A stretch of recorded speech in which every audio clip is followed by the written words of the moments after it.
In this video, we're going to look at a limit of x goes to 0 of x minus sine x over x cubed.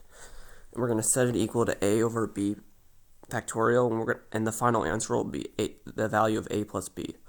So this is a recommended problem from Flammable Math, so please check his channel out. The link will be in the description. So the first thing we're going to do is find the limit as x approaches 0 of x minus sine x over x cubed.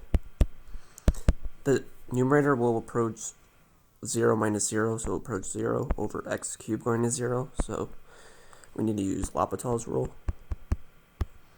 And this rule states that the limit of x goes to a of f of x over g of x, if this will equal the limit as x goes to a of f prime of x over g prime of x if f of x over g of x goes to 0 over 0, or f of x over g of x goes to infinity over infinity. So we're going to use that.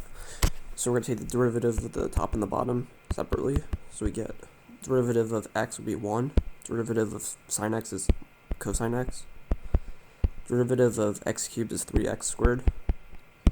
This will still go, cosine of 0 would go, cosine of x would go to 1 when x goes to 0.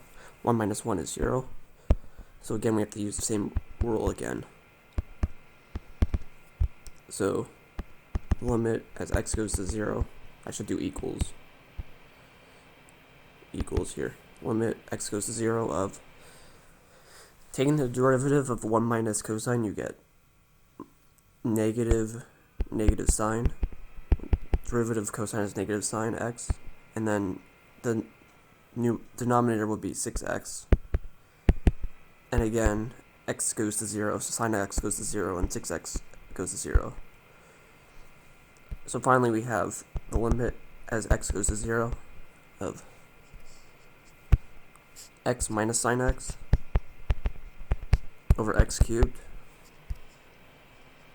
is equal to, so derivative of sine x is cosine x. So taking the derivative of sine x is cosine x, and taking the derivative of 6x will go to 6. So I forgot the limit.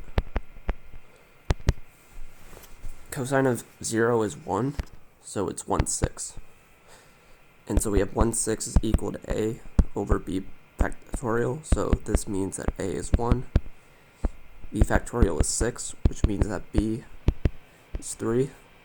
So a plus b is 1 plus 3 equals 4. And that is the answer.